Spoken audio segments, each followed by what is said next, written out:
الله أكبر.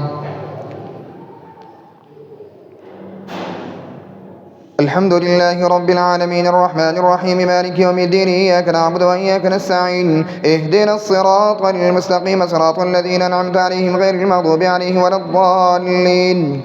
ألف لام ميم ذلك الكتاب لا ريب فيه هدى للمتقين الذين يؤمنون بالغيب ويقيمون الصلاة ومما رزقناهم ينفقون والذين يؤمنون بما أنزل إليك وما أنزل من قبلك وبالآخرة هم يوقنون أولئك على هدى من ربهم وأولئك هم المفلحون. إن الذين كفروا سواء عليهم أنذرتهم أم لم تنذرهم لا يؤمنون ختم الله على قلوبهم وعلى سمعهم وعلى أبصارهم غشاوة ولهم عذاب عظيم. ومن الناس من يقول آمنا بالله وباليوم الآخر وما هم بمؤمنين يخادعون الله والذين آمنوا ما يخدعون إلا أنفسهم وما يشعرون في قلوبهم مرض فزادهم الله مرضا ولهم عذاب أليم بما كانوا يكذبون. وإذا قيل لهم لا تفسدوا في الأرض قالوا إنما نحن مصلحون ألا إنهم هم المفسدون ولكن لا يشعرون. وإذا قيل لهم آمنوا كما آمن الناس وقالوا ونؤمن كما آمن السفهاء ألا إنهم هم السفهاء ولكن لا يعلمون. وإذا لقوا الذين آمنوا قالوا آمنا وإذا خلوا إلى شياطينهم قالوا إنا معكم إنما نحن مستهزئون الله يستهزئ بهم ويمدهم في طغيانهم يعمهون. أولئك الذين اشتروا الضلالة بالهدى فما ربحت تجارتهم وكانوا مهتدين. مثلهم كمثل الذي استوقد نارا فلما ضاءت ما حوله ذهب الله بنورهم وتركهم في ظلمات لا يبصرون صم بكم عمي فهم لا يرجعون. أو كصيب من السماء في ظلمات ورعد وبرق يجعلون أصابعهم في آذان من الصواعق حذر الموت والله محيط بالكافرين. يكاد البرق يخطف أبصارهم كلما أضاء لهم مشوا فيه وإذا أظلم عليهم قاموا ولو شاء الله لذهب بسمعهم وأبصارهم إن الله على كل شيء قدير. يا أيها الناس اعبدوا ربكم الذي خلقكم والذين من قبلكم لعلكم تتقون الذي جعل لكم الأرض فراشا والسماء بناء وأنزل من السماء ماء فأخرج به من الثمرات رزقا لكم فلا تجعلوا لله أندادا وأنتم تعلمون. وإن كنتم في ريب مما نزلنا على عبدنا فأتوا بسورة من مثله وادعوا شهداءكم من دون الله إن كنتم صادقين فإن لم تفعلوا ولن تفعلوا فاتقوا النار التي وقودها الناس والحجارة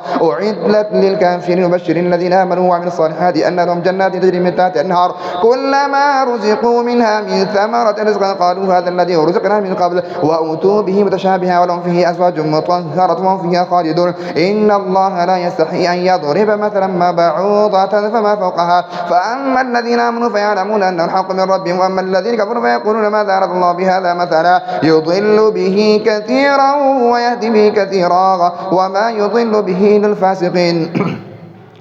الذين ينقضون عهد الله من بعد ميثاقه ويقطعون ما أمر الله به أن يوصل ويفسدون في الأرض أولئك هم الخاسرون. كيف تكفرون بالله وكنتم أمواتا فأحياكم ثم يميتكم ثم يحييكم ثم إليه ترجعون. هو الذي خلق لكم ما في الأرض جميعا ثم استوى إلى السماء فسواهن 7 سماوات وهو بكل شيء عليم.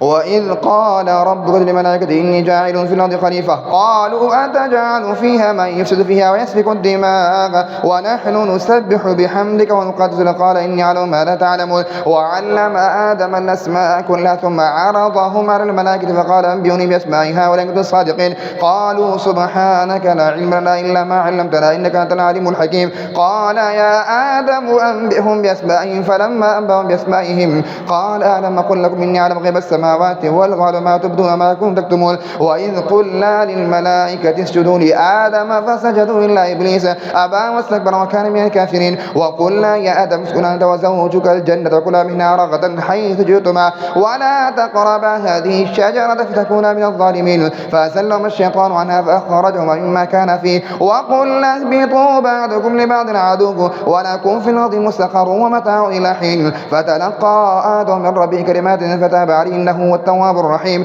قل اهبطوا منها جميعا فإما يأتينكم مني هدى فمن تبع هداي فلا خوف عليهم ولا هم يحزنون. والذين كفروا كذبوا بآياتنا أولئك أصحاب النار هم فيها خالدون. يا بني إسرائيل اذكروا نعمتي التي أنعمت عليكم وأوفوا بعهدي أوفي بعهدكم وإياي فارهبون وآمنوا بما أنزلت مصدقا لما معكم ولا تكونوا أول كافر به ولا تشتروا بآياتي ثمنا قليلا وإياي فاتقون ولا تلبسوا الحق بالباطل وتكتموا الحق وأنتم تعلمون راكعون وأقيموا الصلاة وآتوا الزكاة واركعوا مع الراكعين أتأمرون الناس بالبر وتنسون أنفسكم وأنتم تتلون الكتاب فلا تعقلون واستعينوا بالصبر والصلاة وإنها لكبيرة إلا على الخاشعين الذين يظنون أنهم ملاقو ربهم وأنهم إليه راجعون. يا بني إسرائيل اذكروا نعمتي التي أنعمت عليكم وأني فضلتكم على العالمين واتقوا يوما لا تجزي نفس عن نفس شيء ولا يقبل منها شفاعة ولا يؤخذ منها عدل ولا هم ينصرون. وإذ نجيناكم من آل فرعون يسومون سوء العذاب يذبحون أبناءكم ويستحيون نساءكم وفي ذلكم بلاء من ربكم عظيم. وإذ فرقنا بكم البحر فأنجيناكم وأغرقنا آل فرعون وأنتم تنظرون. وإذ وعدنا موسى 40 ليلة ثم اتخذتم من بعد ما أنتم ظالمون ثم عفونا عنكم من بعد ما ثم عفونا عنكم من بعد ذلك تشكرون. وإذ آتينا موسى الكتاب والفرقان لعلكم تهتدون. وإذ قال موسى لقومه يا قوم إنكم ظلمتم أنفسكم باتخاذكم العجل فتوبوا إلى بارئكم فاقتلوا أنفسكم ذلكم خير لكم عند بارئكم فتاب إنه هو التواب الرحيم. وإذ قلتم يا موسى لن نؤمن لك حتى نرى الله جهرة فأخذتكم الصاعقة وأنتم تنظرون ثم بعثناكم من بعد موتكم لعلكم تشكرون. وظللنا عليكم الغمام وأنزلنا عليكم المن والسلوى كلوا من طيبات ما رزقناكم وظلمون ولكن كانوا أنفسهم يظلمون. وإذ قلنا ادخلوا هذه القرية فكلوا منها حجة وغدوا وادخلوا الباب سجدا وقولوا حيطة نغفر خطاياكم وسنزيد المحسنين. فبدل الذين ظلموا القول غير الذي قيل لهم فأنزلنا على الذين ظلموا رجزا من السماء بما كانوا يفسقون. وإذ استسقى موسى لقومه فقلنا اضرب بعصاك الحجر فانفجرت منه 12 عينا قد علم كل أناس مشربهم كلوا واشربوا من رزق الله ولا تعثوا في الأرض مفسدين. وإذ قلتم يا موسى لن نصبر على طعام واحد فادع لنا ربك يخرج لنا مما تنبت الأرض من بقلها وقثائها وفومها وعدسها بصرها قال أتستبدلون الذي وزن بالذي هو خير اهبطوا مصرا فإن لكم ما سألتم وضربت عليهم الذلة المسكنة وباءوا بغضب من الله ذلك بأنهم كانوا يكفرون بآيات الله ويقتلون النبيين وغير الحق ذلك ما عصوا وكانوا يعتدون. إن الذين آمنوا والذين هادوا والنصارى والصابين من آمن بالله واليوم الآخر وعمل صالحا فلهم أجرهم عند ربهم ولا خوف عليهم ولا هم يحزنون. وإذا أخذنا ميثاقكم ورفعنا فوقكم الطور خذوا ما آتيناكم بقوة واذكروا ما فيه لعلكم تتقون ثم توليتم من بعد ذلك فلولا فضل الله عليكم ورحمته لكنتم من الخاسرين. ولقد علمتم الذين اعتدوا منكم في السبت فقلنا لهم كونوا قردة خاسئين فجعلناها نكالا لما بين يديها وما خلفها وموعظة للمتقين. وإذ قال موسى لقوم إن الله يأمركم أن تذبحوا بقرة قالوا أتتخذنا هزوا قال أعوذ بالله أن أكون من الجاهلين. قالوا ادع لنا ربك يبين لنا ما هي قال إنه يقول إنها بقرة لا فرد ولا بكر عوان بين ذلك فافعلوا ما تؤمرون. قالوا ادع لنا ربك يبين لنا ما لونها قال إنه يقول إنها بقرة صفراء فاقع اللون سر الناظرين. قالوا ادع لنا ربك يبين لنا ما هي إن البقرة تشابه علينا وإنا إن شاء الله لمهتدون. قال إنه يقول إنها بقرة لا ذلول تثير الأرض ولا تسقي الحرث مسلمة لا شيء فيها قالوا لا نجد بالحق فذبحوها وما كادوا يفعلون. وإذ قتلتم نفسا فادارأتم فيها والله مخرج ما كنتم تكتمون فقلنا اضربوه ببعضها كذلك يحل الموت ويريكم هديه لعلكم تعقلون. ثم قست قلوبكم من بعد ذلك فهي كالحجارة وشد قسوة وإن من الحجارة لما يتفجر منه الأنهار وإن منها لما يشقق فيخرج منه الماء وإن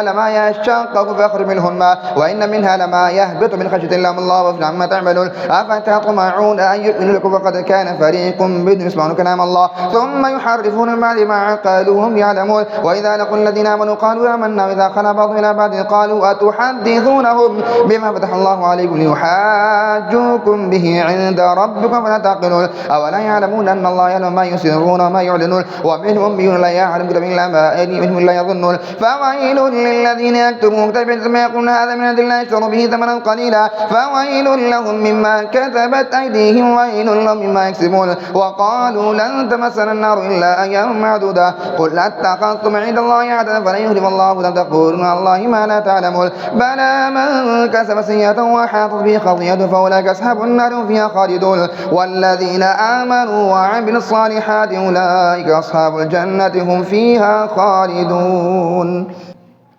وإذ أخذنا ميثاق بني إسرائيل لا تعبدون إلا الله بالوالدين إحسانا ذي القربى واليتامى والمساكين قولوا لله الحسنى وأقيموا الصلاة وآتوا الزكاة ثم توليتم إلا قليلا منكم وأنتم معرضون وإذ أخذنا ميثاقكم لا تسفكون دماءكم ولا تخرجون أنفسكم من دياركم ثم أقررتم وأنتم تشهدون ثم أنتم هؤلاء تقتلون أنفسكم وتخرجون فريقا منكم من ديارهم تظاهرون عليهم بالإثم والعدوان وإن يأتكم السارة فادوه وهو محرم عليكم إخراجهم أفتؤمنون ببعض الكتاب وتكفرون ببعض فما جزاء من يفعل ذلك منكم إلا خزي في الحياة الدنيا ويوم القيامة يردون إلى أشد العذاب وما الله بغافل عما تعملون أولئك الذين اشتروا الحياة الدنيا بالآخرة فلا يخفف عنهم العذاب ولا هم ينصرون ولقد آتينا موسى الكتاب وقفينا من بعده بالرسل وآتينا عيسى بن مريم البينات وأيدناه بروح القدس أفكلما جاءكم رسول بما لا تهوى أنفسكم استكبرتم ففريقا كذبتم وفريقا تقتلون وقالوا قلوبنا غلف بل لعنهم الله بكفرهم فقليلا ما يؤمنون ولما جاءهم كتاب من عند الله مصدق لما معهم وكانوا من قبل يستفتحون عن الذين كفروا فلما جاءهم ما عرفوا كفروا بفلعنة الله عن الكافرين بئس ما اشتروا به أنفسهم أن يكفروا بما أنزل الله بغيا أن ينزل الله من فضله على من يشاء من عباده فباءوا بغضب على غضب وللكافرين عذاب مهين وإذا قيل لهم آمنوا بما أنزل الله قالوا نؤمن بما أنزل علينا ويكفرون بما وراءه الحق مصدقا لما معهم قل فلم تقتلون أنبياء الله من قبل إن كنتم مؤمنين ولقد جاءكم موسى بالبينات ثم اتخذتم العجل من بعد ما أنتم ظالمون وإذ أخذنا ميثاقكم ورفعنا فوقكم الطور خذوا ما آتيناكم بقوة واسمعوا قالوا سمعنا وعصينا واشربوا في قلوبهم العجل بكفرهم قل بئس ما يأمركم به إيمانكم إن كنتم مؤمنين قل إن كانت لكم الدار عند الله خالصة من دون الناس فتمنوا الموت إن كنتم صادقين ولن يتمنوا أبدا بما قدم أيديهم والله عليم بالظالمين ولا تجدن حرص الناس على حياة ومن الذين أشركوا يود أحد لا يعمر فسنة وما هو بمزحزحه من العذاب إن يعمر والله بصير ما يعملون قل من كان عدوا لجبريل فإنه نزله على قلبك بإذن الله مصدقا لما بين يديه وهدى وبشرى المؤمنين من كان عدوا لله وملائكته وكتبه من كان عدوا لله وملائكته وكتبه ورسله وجبريل وميكال فإن الله عدو للكافرين ولقد أنزلنا إليك آيات بينات ما يكفر بإن الفاسقون أو كلما عاهدوا عهدا نبذه فريق منهم أكثرهم لا يؤمنون ولما جاءهم رسول من عند الله مصدق لما معهم نبذ فريق من الذين أوتوا الكتاب كتاب الله وراء ظهورهم كأنهم لا يعلمون واتبعوا ما تتلو الشياطين على ملك سليمان وما كفر سليمان ولكن الشياطين كفروا يعلمون الناس السحر وما أنزل على الملكين ببابل هاروت وماروت وما يعلمان من أحد حتى يقولا إنما نحن فتنة فلا تكفر فيتعلمون منهما ما يفرقون به بين المرء وزوجه وما هم بضارين به من أحد إلا بإذن الله ويتعلمون ما يضرهم ولا ينفعهم ولقد علموا لمن اشتراه ما له في الآخرة من خلاق ولبئس ما شروا به لو كانوا يعلمون ولو أنهم آمنوا واتقوا لمثوبة من عند الله خير لو كانوا يعلمون يا أيها الذين آمنوا لا تقولوا راعنا وقولوا انظرنا واسمعوا وللكافرين عذاب أليم ما يود الذين كفروا من أهل الكتاب والمشركين أن ينزل عليكم من خير من ربكم والله يختص برحمته من يشاء والله ذو الفضل العظيم ما ننسخ من آية أو ننسها نأتي بخير منها أو مثلها نتعلم الله على كل شيء قدير ألم تعلم أن الله له ملك السماوات والأرض ما لكم من دون الله من ولي ولا نصير أم تريدون أن تسألوا رسولكم كما سئل موسى من قبل ومن يتبدل الكفر بالإيمان فقد ضل سواء السبيل ود كثير من أهل الكتاب لا يردونكم من بعد إيمانهم كفارا حسدا من عند أنفسهم بعد ما تبين لهم الحق فاعفوا واصفحوا حتى يأتي الله بأمره إن الله على كل شيء قدير وأقيموا الصلاة وآتوا الزكاة وما تقدموا لأنفسكم من خير تجدوه عند الله إن الله بما يعملون بصير وقالوا لن يدخل الجنة إلا من كان هودا أو نصارى تهتدوا قل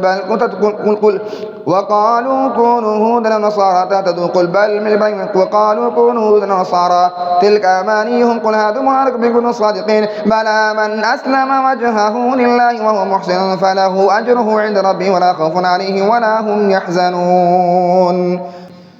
وقالت اليهود ليسوا النصارى على شيء وقالت النصارى ليست اليهود على شيء وبيتلوا الكتاب كذلك قال الذين لا يعلمون مثل قولهم فالله يحكم بينهم يوم القيامة فيما كانوا فيه يختلفون ومن أظلم ممن منع مساجد الله أن يذكر فيه اسمه وسعى في خرابها أولئك ما كان لم يدخلوها إلا خائفين لهم في الدنيا خزي ولهم في الآخرة عذاب عظيم ولله المشرق والمغرب فإنما تولوا فثم وجه الله والله واسع عليم فثم وجه الله إن الله واسع عليم قالوا اتخذ الله ولدا سبحانه بل له ما في السماوات والأرض كل له قانتون بديع السماوات والأرض وإذا قضى أمرا فإنما يقول له كن فيكون وقال الذين لا يعلمون لولا يكلمهم الله تأتينا آية كذلك قال الذين لا يعلمون مثل قولهم تشابهت قلوبهم قد بينا الآيات لقوم يوقنون إنا أرسلناك بالحق بشيرا ونذيرا ولا تسأل عن أصحاب الجحيم ولن ترضى عنك اليهود ولا النصارى حتى تتبع ملتهم قل إن هدى الله هو الهدى ولا اتبعت أهواءهم بعد الذي جاءك من العلم ما لك من الله من ولي ولا نصير الذين آتيناهم كتابا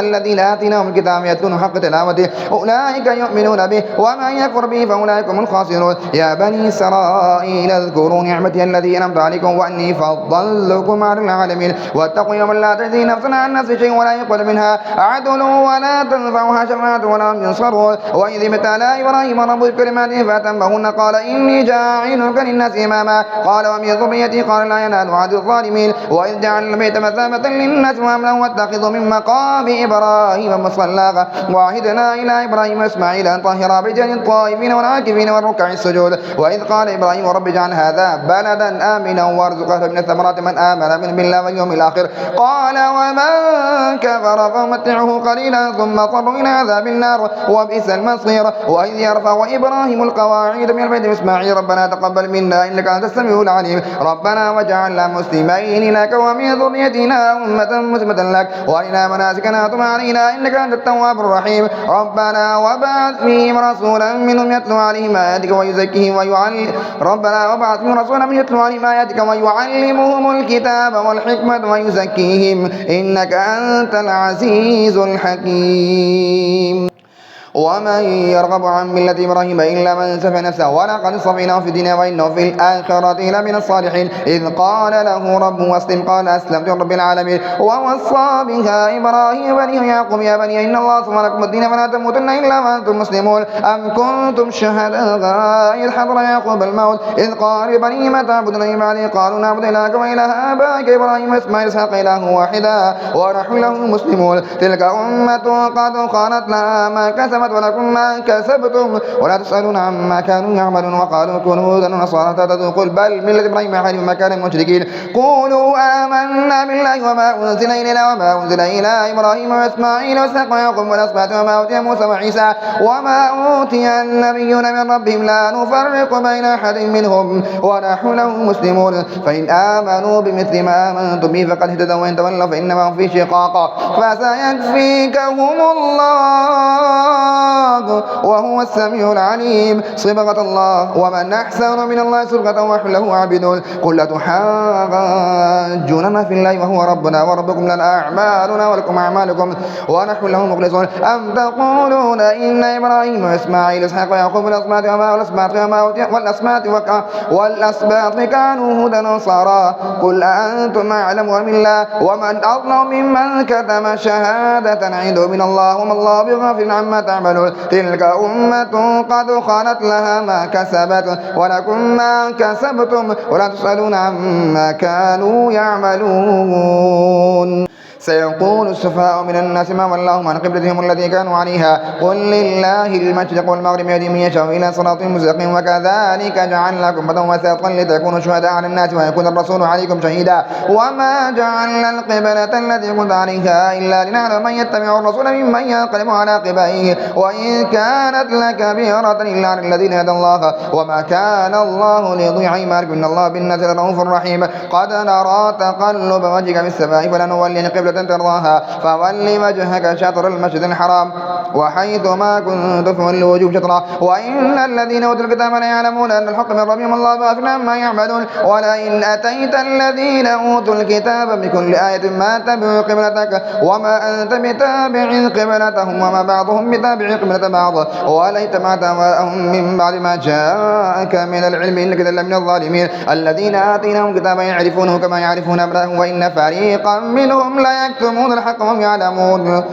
الحق من ربك فلا تكونن من الممترين ولكل وجهة هو موليها فاستبقوا الخيرات أينما تكونوا يأتي بكم الله جميعا إن الله على كل شيء قدير ومن حيث خرجت فول وجهك شطر المسجد الحرام وإنه للحق من ربكم الله غافل عما تعملون ومن حيث خرجت فول وجهك شطر المسجد الحرام وحيث ما كنتم فولوا وجوهكم شطره لئلا يكون الناس عليكم حجة إلا الذين ظلموا منهم فلا تخشوهم واخشوني وليتم نعمتي عليكم لعلكم تهتدون كما أرسلنا فيكم رسولا منكم يتلو عليكم آياتنا ويزكيكم ويعلمكم الكتاب والحكمة ويعلمكم ما لم تكونوا تعلمون فاذكروني أذكركم واشكروا لي ولا تكفرون يا أيها الذين آمنوا استعينوا بالصبر والصلاة إن الله مع الصابرين ولا تقولوا لمن يقتل في سبيل الله أموات بل أحياء ولكن لا تشعرون ولنبلونكم بشيء بالخوف والجوع ونقص من الأموال والأنفس والثمرات بشر الصابرين الذين إذا أصابتهم مصيبة قالوا إنا لله وإنا إليه راجعون أولئك عليهم صلوات من ربهم ورحمة وأولئك هم المهتدون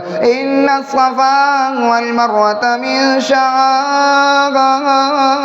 الله فمن حج البيت أو اعتمر فلا جناح عليه أن يطوف بهما ومن تطوع خيرا فإن الله شاكر عليم إن الذين يكتمون ما أنزلنا من البينات والهدى من بعد ما بيناه للناس في الكتاب أولئك يلعنهم الله يلعنهم اللاعنون إلا الذين تابوا واصلحوا وبينوا فأولئك أتوب عليهم والتواب الرحيم إن الذين كفروا وماتوا وهم كفار أولئك عليهم لعنة الله والملائكة والناس أجمعين خالدين فيها لا يخفف عنهم العذاب ولا هم ينظرون وإلهكم إله واحد لا إله إلا هو الرحمن الرحيم إن في خلق السماوات والأرض واختلاف الليل والنهار والفلك التي تجري في البحر ما ينفع الناس وما أنزل الله من السماء من يحيي بالأرض بعد موتها وبث فيها من كل دابة وتصريف الرياح والسحاب المسخر بين السماء والأرض لآيات لقوم يعقلون ومن الناس من يتخذ من دون الله أندادا يحبونهم كحب الله والذين آمنوا أشد حبا لله ولو يرى الذين ظلموا إذ يرون العذاب أن القوة لله جميعا وأن الله شديد العذاب إذ تبرأ الذين اتبعوا من الذين اتبعوا ورأوا العذاب وتقاطعت بهم الأسباب وقال الذين اتبعوا لو أن لنا كرة فنتبرأ منهم كما تبرأوا منا كذلك يريهم الله أعمالهم حسرات عليهم وهم بخارجين من النار يا أيها الناس كلوا مما في الأرض حلالا طيبا ولا تتبعوا خطوات الشيطان إنه لكم عدو مبين إنما يأمركم بالسوء والفحشاء وأن تقولوا على الله ما لا تعلمون وإذا قيل لو اتبعوا ما أنزل الله قالوا والتي ما وجدنا عليه آباءنا أو لو كان آباءهم لا يعقلون شيئا ولا يهتدون ومثل الذين كفروا كمثل الذي ينعق بما لا يسمع إلا دعاء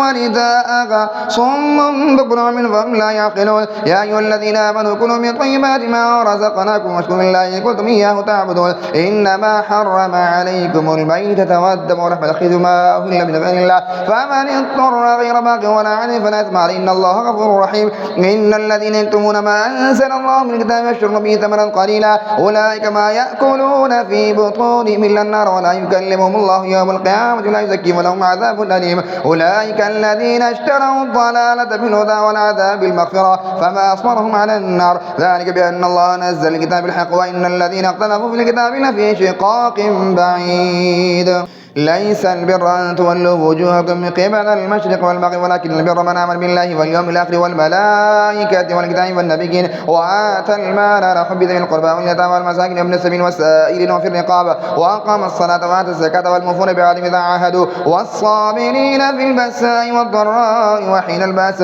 أولئك الذين صدقوا وأولئك المتقون يا أيها الذين آمنوا كتب عليكم القصاص في القتلى الحر بالحر والعبد بالعبد والأنثى بالأنثى فمن عُفِيَ لَهُ مِنْ أَخِيهِ شَيْءٌ فَاتِّبَاعٌ بِالْمَعْرُوفِ وَأَدَاءٌ إِلَيْهِ بِإِحْسَانٍ ذَلِكَ تَخْفِيفٌ مِّن رَّبِّكُمْ وَرَحْمَةٌ فَمَنِ اعْتَدَىٰ بَعْدَ ذَلِكَ فَلَهُ عَذَابٌ أَلِيمٌ يَا أَيُّهَا الَّذِينَ آمَنُوا كُتِبَ عَلَيْكُمُ الْقِصَاصُ في القتلى الحر بالحر والعبد بالعبد والأنثى بالأنثى فمن عُفِيَ له من أخيه شيء فاتباع بالمعروف وأداء إليه بإحسان ذلك تخفيف من ربكم ورحمة فمن اعتدى بعد ذلك فله عذاب أليم ولكم في القصاص حياة يا أولي الألباب لعلكم تتقون كتب عليكم إذا حضر أحدكم الموت إذ ترك خيرا الوصية للوالدين والأقربين بالمعروف حقا على المتقين فمن بدله بعد ما سمعه فإنما إثمه على الذين يبدلونه إن الله سميع عليم فمن خاف من موص جنفا أو إثما فأصلح بينهم فلا إثم عليه إن الله غفور رحيم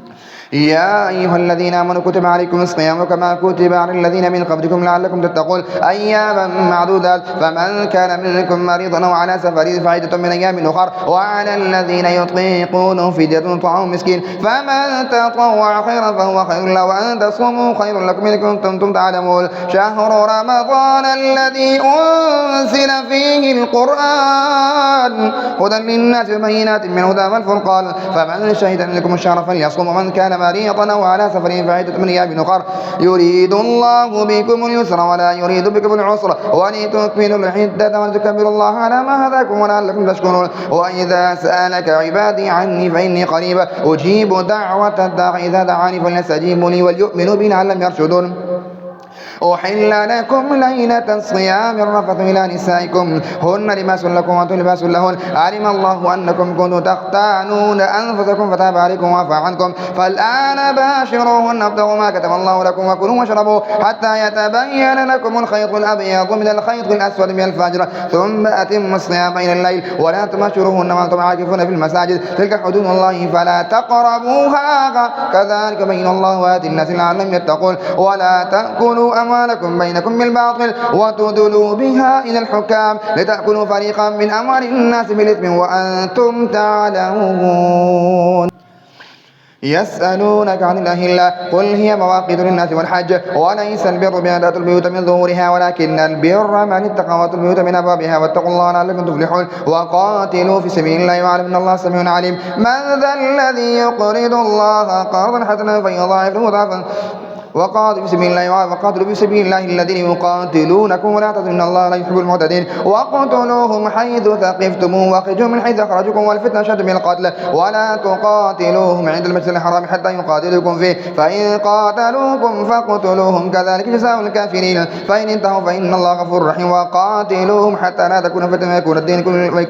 ويكون الدين لله فإن انتهوا فلا عدوان إلا على الظالمين الشهر الحرام بالشهر الحرام والحرمات قصاص فمن اعتدى عليكم فاعتدوا عليه مثل ما اعتدى عليكم واتقوا الله واعلموا ان الله مع المتقين وانفقوا في سبيل الله ولا تلقوا بايديكم من التهلكه واحسنوا ان الله يحب المحسنين واتموا الحج والعمره لله فان احصرتم فما استيسر من الهدي ولا تحلقوا رؤوسكم حتى يبلغ الهدي محله فمن كان منكم مريضا او باذى من راسه ففدية من صيام او صدقه او نسك فاذا امنتم فمن تمتع بالعمره الى الحج فما استيسر من الهدي فمن لم يجد فصيام 3 أيام في الحج و7 إذا رجعتم تلك 10 كاملة ذلك لمن لم يكن أهله حاضر المسجد الحرام واتقوا الله واعلموا أن الله شديد العقاب الحج أشهر معلومات فمن فرض فيهن الحج فلا رفث ولا فسوق ولا جدال في الحج وما تفعلوا من خير يعلمه الله وتزودوا فإن خير الزاد التقوى واتقون يا أولي الألباب ليس عليكم جناح أن تبتغوا فضلا من ربكم فإذا أفضتم من عرفات فاذكروا الله عند المشعر الحرام واذكروه كما هداكم وإن كنتم من قبله لمن الضالين ثم أفيضوا من حيث أفاض الناس واستغفروا الله إن الله غفور رحيم فإذا قضيتم مناسككم فاذكروا الله كذكركم آباءكم أو شد ذكرا فمن الناس من يقول ربنا آتنا في الدنيا وما له في الآخرة من خلاق ومنهم من يقول ربنا آتنا في الدنيا حسنة وفي الآخرة حسنة وقنا عذاب النار أولئك لهم نصيب مما كسبوا والله سريع الحساب واذكروا الله في أيام معدودات فمن تعجل في يومين فلا إثم عليه ومن تأخر فلا إثم عليه لمن اتقى واتقوا الله واعلموا أنكم إليه تحشرون. ومن الناس من يعجبك قوله في الحياة الدنيا ويشهد الله على ما في قلبه وهو يرد الخصام وإذا تولى سعى في الأرض ليفسد فيها ويهلك الحرث والنسل والله لا يحب الفساد. وإذا قيل له اتق الله أخذته العزة بالإثم فحسبه جهنم ولبئس المهاد. ومن الناس من يشهد نفسه ابتغاء مرضات الله والله رؤوف بالعباد. يا أيها الذين آمنوا ادخلوا في السلم كافة ولا تتبعوا خطوات الشيطان إنه لكم عدو مبين. فإن سللتم من بعد ما جاءكم البينات فاعلموا أن الله عزيز حكيم. هل ينظرون إلا أن يأتيهم الله في ظلال من الغمام والملائكة وقضي الأمر وإلى الله ترجع الأمور.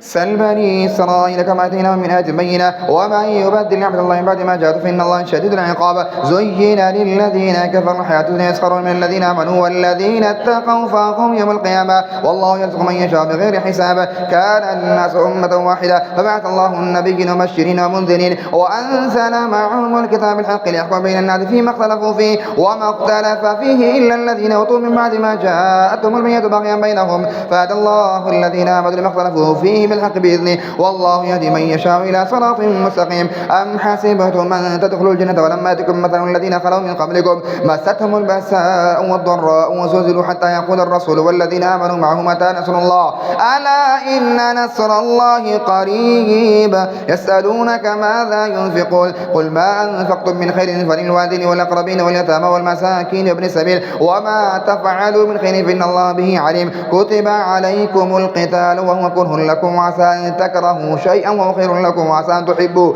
شيئا وهو شر لكم والله يعلم وأنتم لا تعلمون. يسألونك عن الشهر الحرام قتال فيه قل قتال فيه كبير وصد عن سبيل الله كفر به والمسجد الحرام وإخراج أهله منه أكبر عند الله والفتنة أكبر من القتل ولا يزالون يقاتلونكم حتى يردوكم عن دينكم إن استطاعوا ومن يرتد منكم عن دينه فيمت وهو كافر فأولئك حبطت أعمالهم في الدنيا والآخرة أولئك أصحاب النار هم فيها خالدون. إن الذين آمنوا والذين هاجروا وجاهدوا في سبيل الله أولئك يرجون رحمة الله والله غفور رحيم. يسألونك عن الخمر والميسر قل فيهما إثم كبير ومنافع للناس وإثمهما أكبر من نفعهما. يسألونك ماذا ينفقون قل العفو كذلك يبين الله لكم الآيات لعلكم تذكرون في الدنيا والآخرة. ويسألونك عن اليتامى قل إصلاح لهم خير وإن تخالطوهم فإخوانكم والله يعلم المفسد من المصلح ولو شاء الله لأعنتكم